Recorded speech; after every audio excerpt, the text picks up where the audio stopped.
All right, real talk. Raise your hand if you thought that with the Knicks down 21, they would win by 20 or win at all. 18, excuse me. If your hand is up, you're already lying to me. Unless maybe you're psychic. I don't know. I certainly didn't.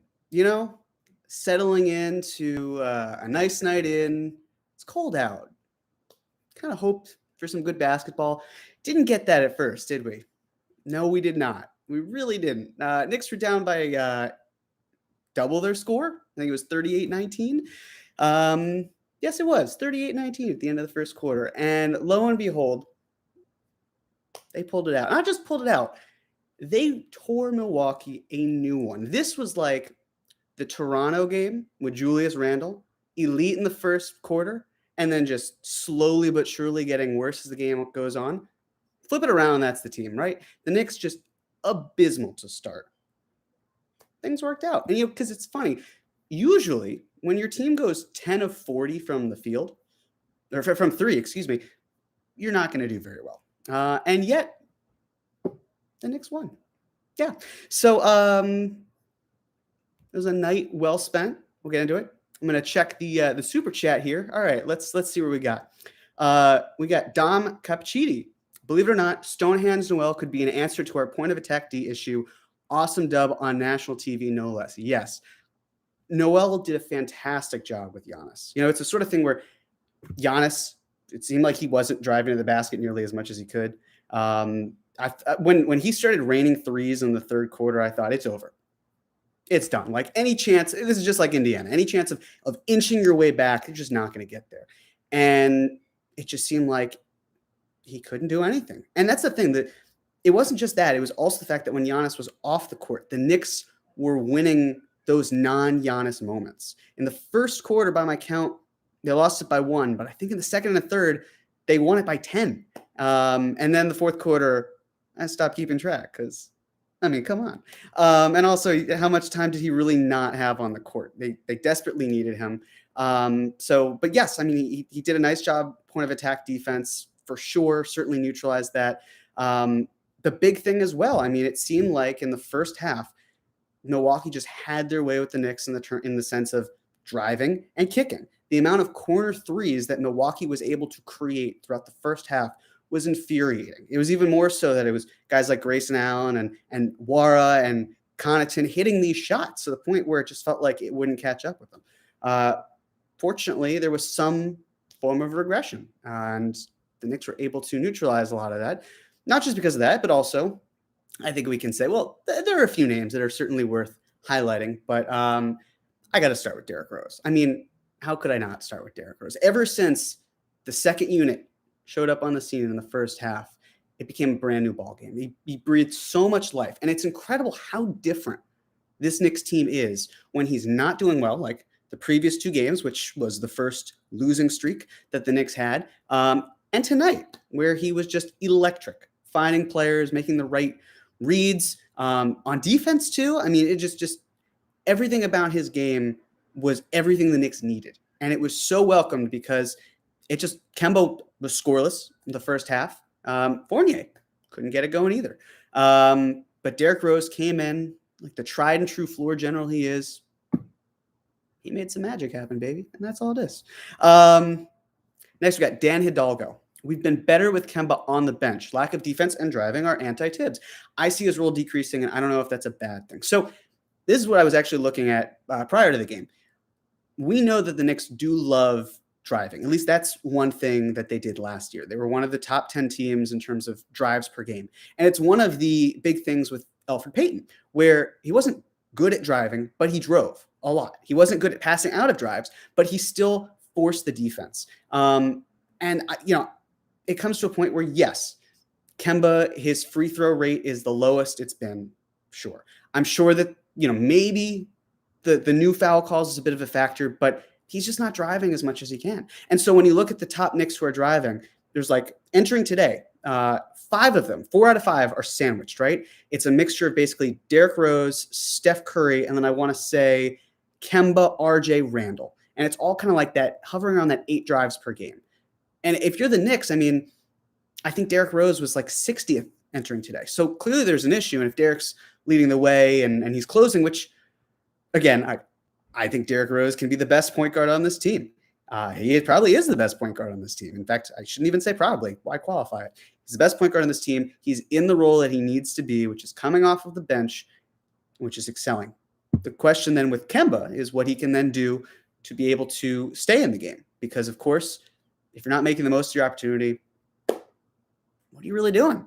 I mean, when the three-point shot also comes down a bit, as naturally it's going to regress. He's not going to shoot 50+% for the year. You got to contribute in other ways. I mean, I'm with you. I think that the lack of defense is a problem, but I think, as you're saying, Dan, the lack of drive might be an even bigger issue here, and certainly something to keep in mind moving forward. To the point where he's seeing a huge decrease in minutes. Maybe. I mean, what? He played 15 minutes tonight. I don't know how much lower he can go than that. He's the starting point guard. We know that Tibbs wasn't changing the starting lineup much at all last year. He's pretty set in his rotations and giving that. So I don't think his role is going to be much more diminished than it was tonight. And he didn't get a whole lot of playing time. And fortunately, Derrick Rose was there and was able to play. Next in the super chat, Jeremy E. needed this. Also crazy how RJ still can't get a call. I know. I'm with you. It's crazy to me how he can spend so much time around the rim and beautiful.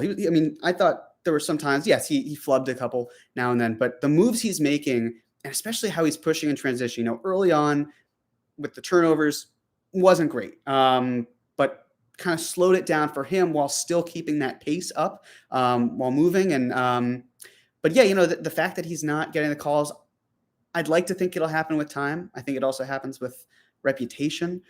The fact is that we're now talking about RJ having 20 consecutive 20-point games, 6 times in a row now? That's 2/3 of the season. He's going to get there. It's just a matter of when. And of course, adding more strength and continuing to finish. That's the other thing. Finishing in contact.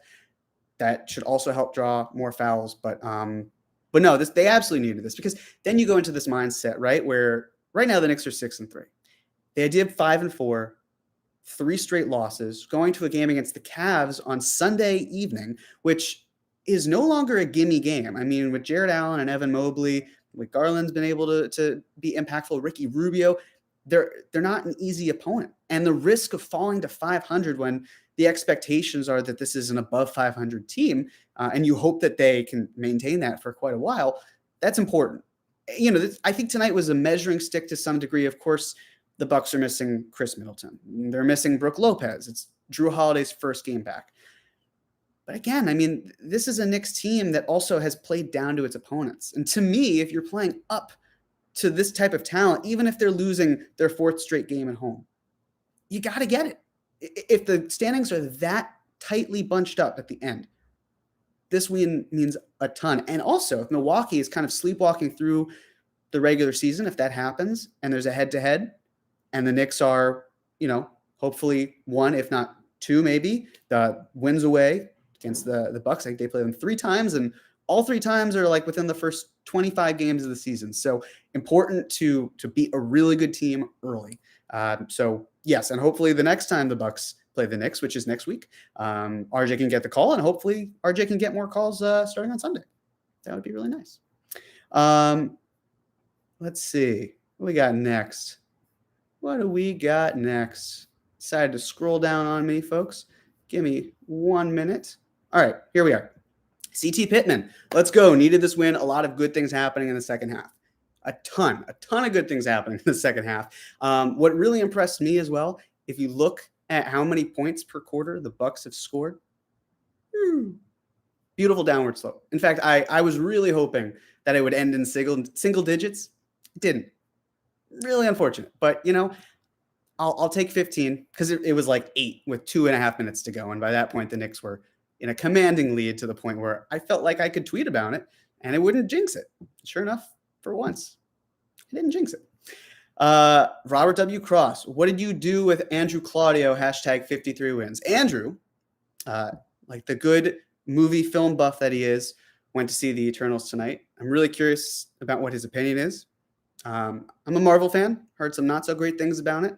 Eager to see it soon. So, Andrew, let me know. Young Lido says, imagine being the team that lets Knox score. LOL. Yeah. I was thinking that if you asked a Bucks fan about if they would see a Kevin Knox sighting tonight, they'd probably think that they were blowing out the Knicks after losing to Indiana and losing to Toronto the game after that.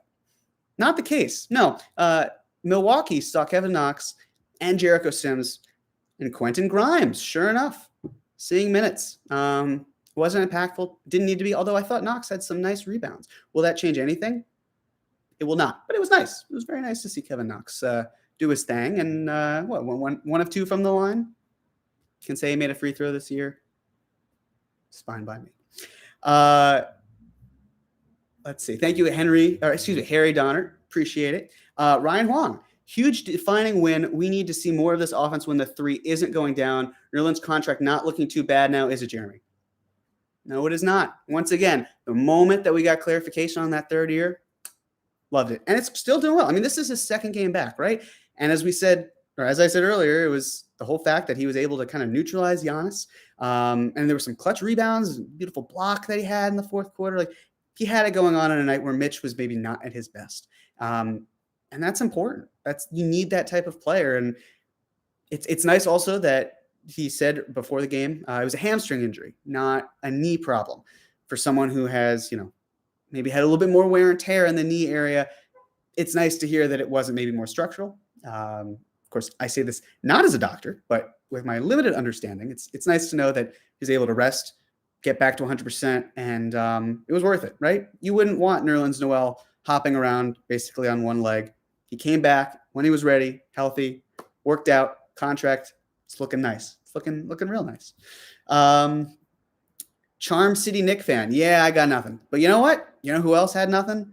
The Bucks in the second half. So you got that in common with them, Charm City, baby. Aussie Knicks fan. Hey, Jeremy, great to have you here in your best French accent. Could you please recreate the iconic I love Derrick Rose? Of course, Aussie Knicks fan is talking about, I'm probably going to mispronounce the name, but Griezmann, the French football player who is just incredible. So he grabbed the mic at an award show after he had just won a major award.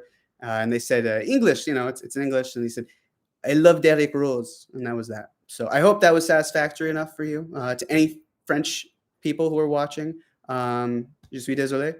But I shall be moving on to the next one. Harry Donner, once again, one more casual. Wow. You know where my head's at.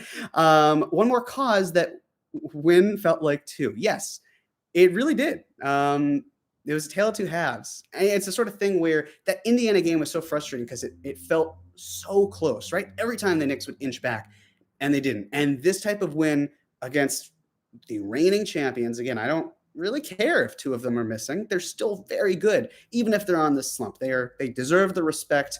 Giannis looked incredible to start with. Came into Milwaukee and won. Robert McGinley, not about tonight's game specifically, but good or bad, how great is it to have a team and games we can be finally invested in? We've come a long way. Let's go Knicks. I couldn't agree more, Robert. I think the thing about with Knicks fans is the highs are so high, but the lows are so low, right? It's like we've almost forgotten that 2 years ago, this was a gutted, rudderless roster that had David Fizdale running things, and there were questions about RJ Barrett, and was Julius Randle the guy? And flash forward to where we're at now. RJ Barrett is the guy. He's doing all right. Julius Randle had a great game, I thought, overall. The effort as well was really there. Yes, there were moments I thought with closeouts, and with RJ too, not great. But again, he seemed locked in. It seemed like he was actually present, something that maybe the vibes from us as us armchair GMs, we maybe didn't think was there. But with these games actually meaning something, I mean, I'm sure there are plenty of people who maybe saw the first quarter and said, screw it, I want to enjoy my Friday night. I worked hard this week.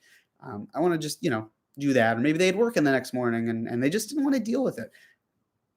And they claw their way back. And they keep doing it. And then they finally take the lead and they don't look back. They just crushed them. They crushed Milwaukee the moment they had the chance. And that was the biggest concern I had as well, which was, okay, you're winning. You're winning by double digits. Are you going to risk squandering it again? and they didn't. And I thought the other thing that was like kind of a tale of two games is that, of course, when Randall tried to tip the ball in, and a couple weeks ago, instead of taking time off the clock, the stress involved because the Knicks could have had an opportunity to just close out without any drama. Tonight, RJ got the rebound, didn't force it, held back, let the game mature a little bit more, wound up working out in their favor. Anthony Sixto, let's go. Perfect game to quiet the panic. How important is that third contributor for this offense, whether it's Rose off bench or Kemba/Fournier? Incredibly so, right? I mean, the ability to pull up, catch and shoot, spotting up, any of it, having someone who can create offense and do everything we saw that Derrick Rose did tonight, that is exactly what the Knicks are missing. What they're missing is a key, that player consistently. And that's not to say that Rose can't in general be consistent, but I think it's worth pointing out that maybe Rose also isn't a long-term solution. And if the Knicks are looking long-term, then maybe Rose isn't that guy. And then you have to turn to Kemba. Okay, is Kemba going to be that guy? Is Evan Fournier going to be that guy? And both are struggling. And I think that there is a bit of a problem when you're two marquee free agents this year, right? I mean, so many other players were just retained. The two guys that you got, that you can't finish games with them, that's a bit of a concern. But tonight, who gives a crap? They won. They did it. Derrick Rose led the way. So consistently, yes, it's nice when it happens. I want to see more of it with a little less blood pressure issues going on. But for right now, worked out just fine. This is from Jonathan Macri. Oh, you aren't nearly as handsome as the normal guy, but this is some phenomenal analysis. Listen, I agree. Andrew is a sexy man, really beautiful guy. He's got a kind heart too. John's fine, but Andrew is just, I love him. And I'm glad that the streak has been snapped. The Tibbs impersonation streak has been completely snapped. And so has my going to a Knicks game and them losing every game after that. So Andrew, look at us. Who'd have thought? Not me. Next, we have Tyler Michelle's. Noel and Rose, great. How about IQ and Randall? Thumbs up. My birthday is tomorrow. Happy birthday, Tyler. This is an early birthday gift for me. We needed a win. Go Knicks and KFS. All right, I want to talk about IQ.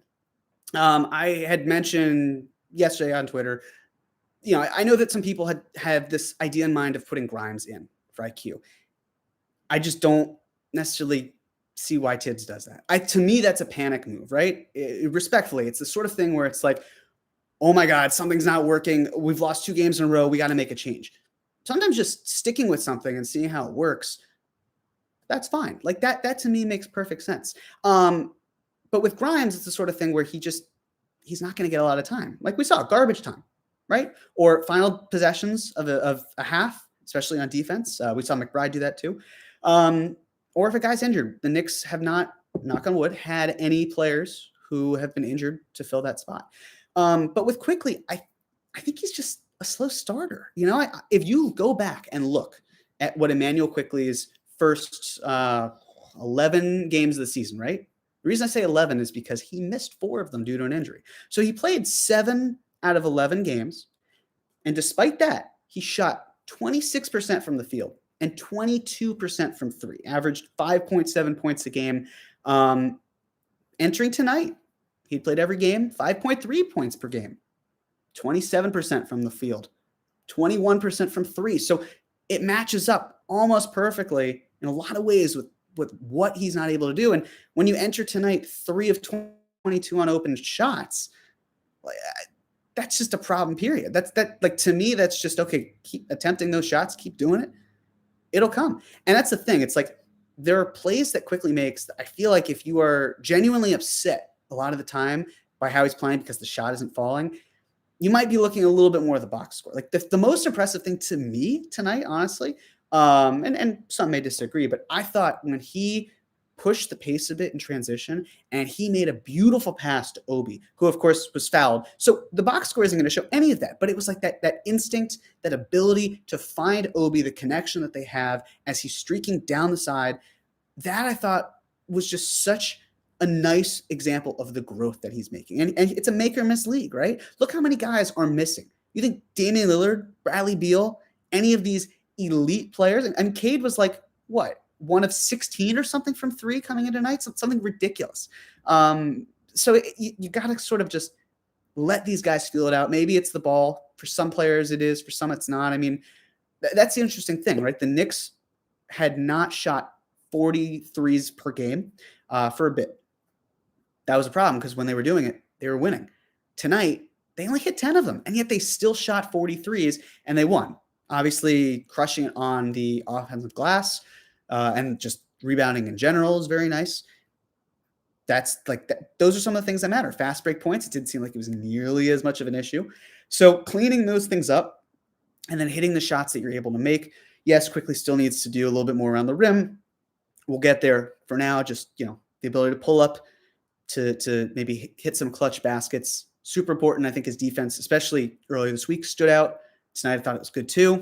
So, yes, happy birthday once again. Early birthday, Tyler. Moving on up.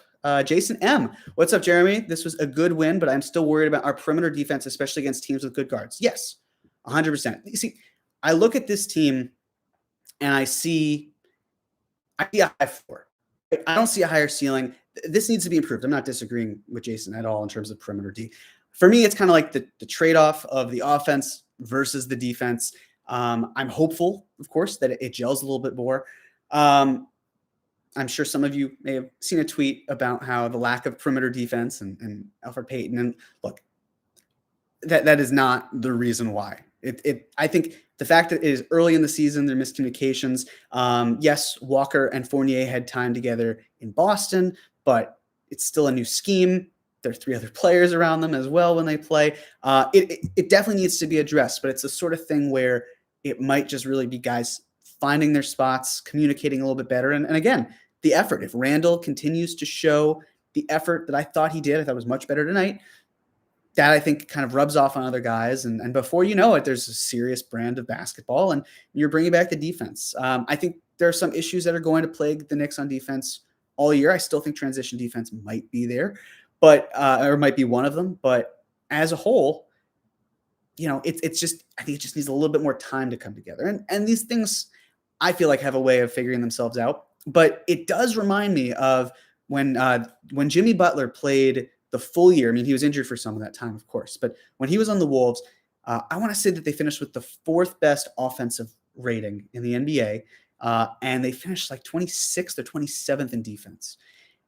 It's hard not to look at that team and be like, oh, how many parallels are there in terms of what the Knicks are doing now and what the Timberwolves were doing then? I still think it's a little too early to really get there. Again, it's only been 9 games. We are just past the 10% mark of the season. But 100%, Jason, I agree. There do need to be perimeter issues ironed out. Hopefully it's sooner than later, but they do need to be fixed in order for this team to be taken more seriously. Worldwide Knicks. Hi, Jeremy. Big difference having not 1 competent PG, but 2. If one is off like tonight, the other is stepping up. Crazy game. 100%. This is where depth really comes into play. The Knicks absolutely need this level of depth. It's so great that they are able to basically take players that are on the roster and, for most of them, present a carbon copy of them.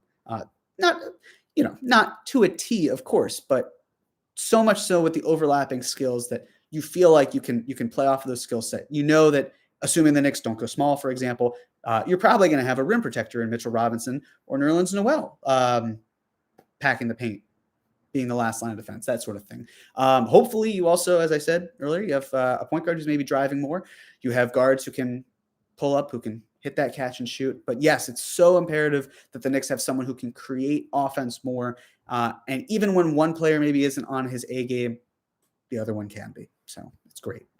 Reverend John Ortiz, the moment Rose checked in, the game changed for the Knicks. It really did. I mean, it was crystal clear. What he was able to do was so important for that second unit to turn the whole game around, the entire vibe of everything that was going on. He looked so aggressive, and that spark kind of came out.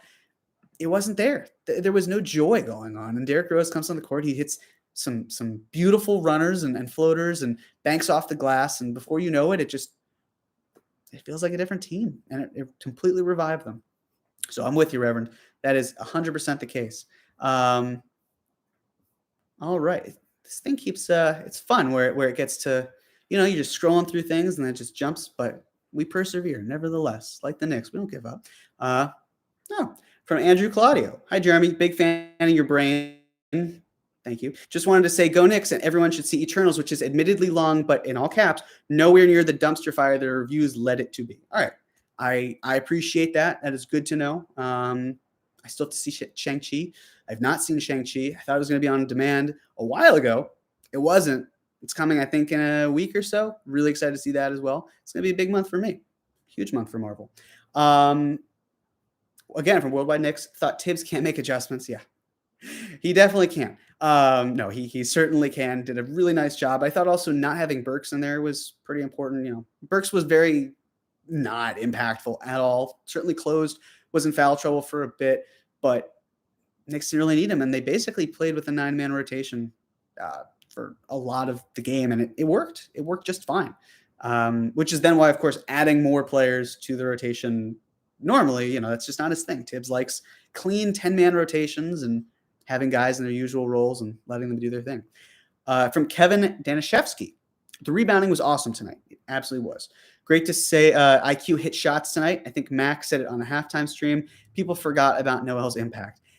Yeah, again, I think offensively, Nerlens Noel, it's safe to say, has just terrible hands. Defensively, he doesn't need to use his fingers as much, can just swat it away. But even still, his ability, as I was saying earlier, to lock in, to switch. I thought he switched really nicely onto Portis as well. Being on Giannis, it was so crucial. And, could Taj have done that? Perhaps. But it's the sort of thing where, there's a reason why Noel was signed to be Mitch's backup. And he closed the game for a reason. Again, it's not that Taj necessarily can't do it, but it's the sort of thing where that's the beauty of this team. There are enough options where you can share responsibilities. It doesn't have to be just what's going on. So it's really nice to see him be able to put in the work, especially after being injured. From Kenneth Escalona, I think quickly played good, seeing he is hunger for points. I mean, listen, I would be hungry for points as well if I was just not hitting the side of a barn when I was shooting. But it never seems like he's forcing it to me. At least I shouldn't say never. It feels like he's mostly in the flow of the game. I thought in the beginning of the game, in the first quarter specifically, maybe more the first half too, but definitely the first quarter. If you go back and you look at the Knicks shot chart as a whole, I think they took 11 threes from 27 feet or more out. I think they hit one of them. It was just really not good shot selection. And I feel like with Quickly, it's rare that happens. He's a smart player. He's got a high IQ for a guy named IQ. And it works out nicely. And I feel like when he has that opportunity and he's kind of locked in, even mentally, even if he's not hitting the shots, right, it only motivates him further. So like I was saying before, where he struggled when last season in terms of shooting, if you look at the games after that, he was electric, just really high quality. Here, I have it up now. It decided to reload on me, but here we go. So in game 8, 19 points, 23 points in game 10. Or excuse me, game 8, 19, 23, 17, 11, 5, 8, 31, 6, 25, 25, 16, 9, 12, 5, 7, 16, 22, 16. I could go on. Point being is that he's locked in. We're starting to see a pattern here. And I'm curious next year if we see the same thing. That would be something worth monitoring. But, I'm glad he was hungry to do it, but at his own pace.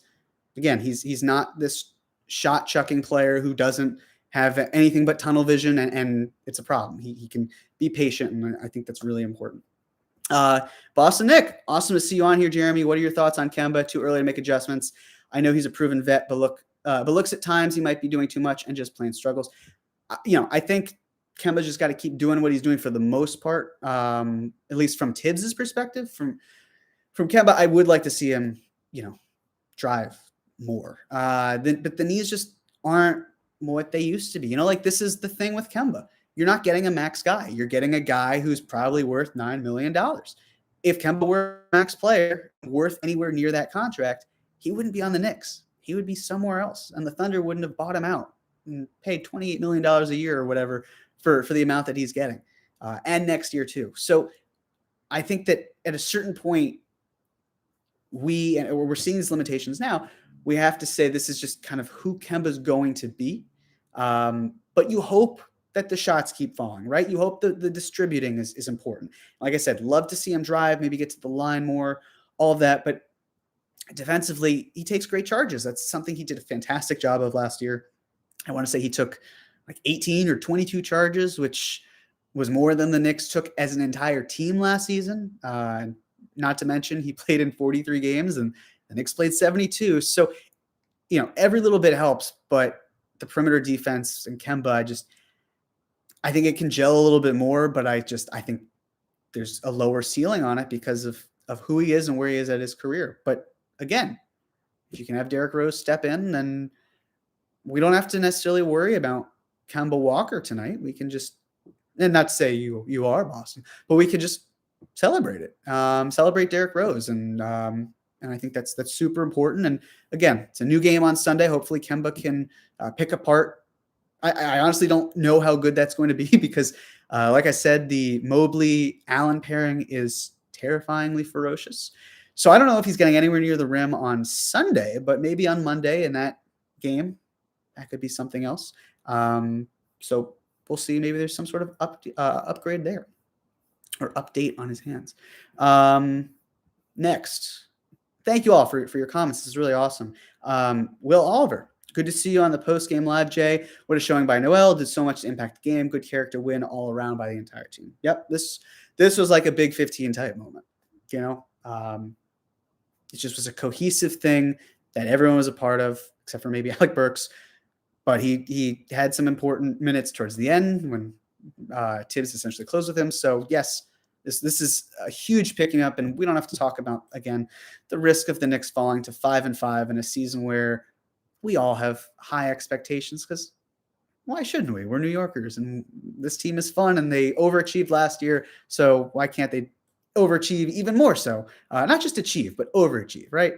Exactly. And if you're not a New Yorker, you're still a Knicks fan, you're included too. It's all love. You get in here. It's a group hug, 6 feet away and countries away, but we're all in this together. Leon C. Wow. Thank you, Leon. It seems that our losses are against teams we're favored against. If we can be consistent and not play down in the competition, this team is dangerous. Completely agree. That's a nice thing. Got to focus, at least let me put it this way. 9 games into the season, right? Let's say you didn't know the results of any of this. And I said to you, the Knicks are 6-3. And 3 of those wins are against Milwaukee, Philadelphia, and Boston. You'd be pretty ecstatic. You would say, all right, this team's legit. And how could I forget? Chicago, right? If the 4th team was Chicago, and I told you, hey, the Bulls are better than people think, certainly myself, and what I thought the Bulls would be, 4 of those wins. That's really good. That's great. So yes, it's you have then your Orlando game, the second one. You have your New Orleans game, which could have gotten way out of hand. I still think Indiana is a better team than their record has them as. They're just, to me, they're a very solid average team, right? They've got some good starters, and if Miles Turner is raining threes on you, then you just tip your hat and move on to the next one, and that's what the Knicks did. So, it's like as long as the Knicks can, it's almost like they have to come from behind in order to make things fun and win a game. But, yes, as long as they take their opponents seriously, no matter who's coming to the Garden, whether it's the Thunder, who just beat the Lakers twice, coming back from huge double-digit deficits, or the reigning champs. You have to take each opponent seriously. Do that, you're going to be just fine. Again, from Kevin Danishevsky, just to defend my Grimes take, if IQ is really off in the first half, it may be prudent to try out in the second half. Shouldn't be a threat to rotation spot. Sure. Yes, I think if you want to do, if someone's really like terrible, I hear the idea of, getting some sort of in-game adjustment. Some guy just doesn't have it. Maybe he's not feeling well. He's hurt, something. I understand doing it. But yes, in terms of swapping someone out full-time, I think someone would have to just show no effort and fall way out of the rotation. Like Knox last year, it wasn't didn't show effort per se. It's just he wasn't good enough. And when the corner threes aren't falling, and even when they are, it's a problem. And of course, lost his rotation spot. It's a little bit trickier now because the Knicks are a deeper team. They're a better team than they were last year. It's a little harder to kind of crack that egg. But yeah, if there's like spot minutes in a game where it's just not happening for someone, Tibbs wants to get a little funky and switch things up, that is definitely not the worst thing by any stretch. No. So yeah, listen, this is as we're kind of reading through all of these. Funny, Jeremy, treat yourself to a bucket of J. Tim's. For those of you who may know the Connecticut area, J. Timothy's, incredible wings. I am unfortunately not near Connecticut. I'm in New Jersey. I know, but it's great here. Really been enjoying it. But regardless, I might have to, when I see my parents Thanksgiving, might have to make an extra hour and a half to build in just to get those sweet wings, because they're good. They're really good. A lot of people talking about chicken cutlets. Listen, John, if you're watching or if you're not, I know deep down you're scarfing down some chicken cutties, baby. You have to. With a win like tonight, how could you not, right? Even if you had a full dinner, regardless, you're eating those chicken cutlets. And everyone, all of us, we should all have chicken cutlets. So yes, this thing is going on. All right. See some Jersey fans going on here, for sure. But yes. Okay, all right. We got even more J. Tim's fans in the chat. So this is wings are, I think, man's cutlet. That is true. So yeah, this is to kind of put a nice, beautiful bow on it. And if anyone wants to keep contributing in the chat, I certainly won't stop you. But this was the type of win where it feels so good. It feels so good to beat the Bucks, especially, last year the Knicks beat the Bucks twice, right? One of those games, it was just a ridiculous 3-point barrage and first win of the season. And then, of course, the last time the Knicks were in Milwaukee, Mitchell Robinson goes down with his injury.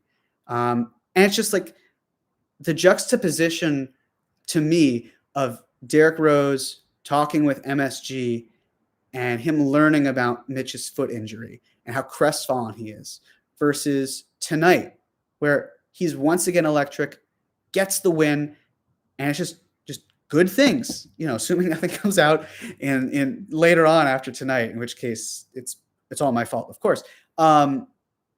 Just the ability and the difference of how this feels compared to the last one. It just feels so satisfying. So, things aren't going to be solved overnight, right? But to me, this is like, I'm hopeful that this is a turning point, especially on the defensive end of like, all right, listen, we can go into Milwaukee and come back from 21 points down. We can go to Chicago and win for 45 minutes and barely hang on for the remaining 3. You can do that if you're the Knicks. And there's going to be a tough schedule coming up after the Cavs. Play the Sixers, play the Bucks again. It's not going to be easy. And these are just the types of win. This is the type of win where it does so much, right? Like I said, you don't have to worry about the risk of falling to 500 now. And if you can play Cleveland and beat Cleveland, you're 7-3 through 10.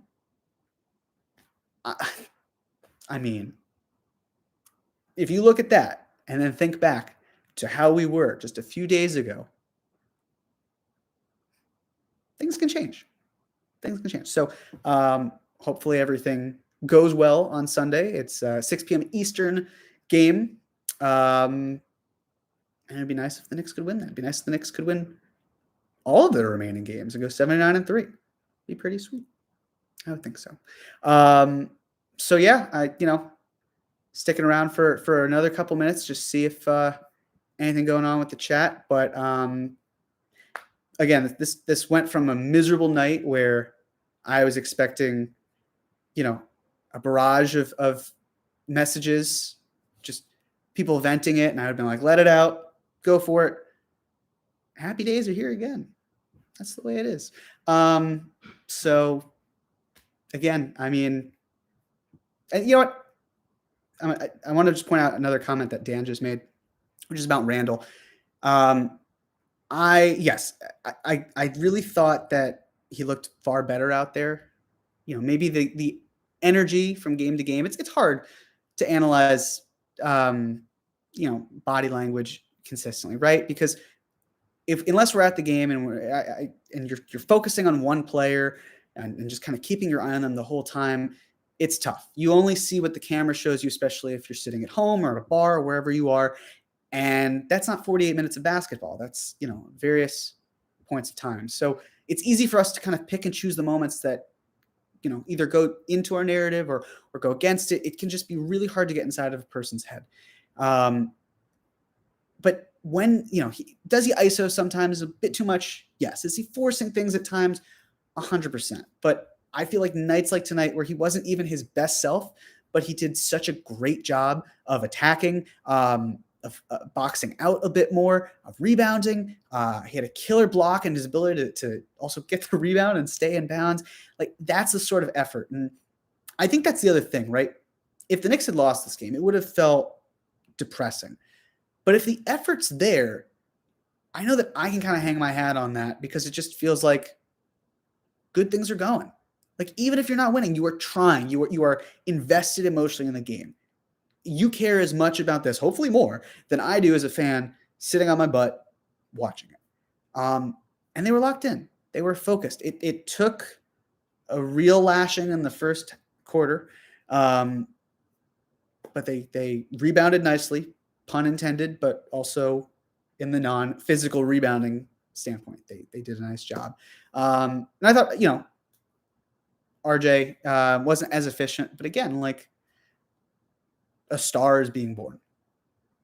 That's like that to me. This feels like a star is born, and he would make a great Lady Gaga, in my opinion. I feel like I love that movie, but I don't know. It also hopefully doesn't mean that it has to end in disaster for the duo. Maybe it's the sort of thing where they just play well together and win games together, like tonight, while also having help with a point guard who can just control and command and score at will and distribute and push the pace and defend when you need him to. So it's a good night. It was a really, really fun night.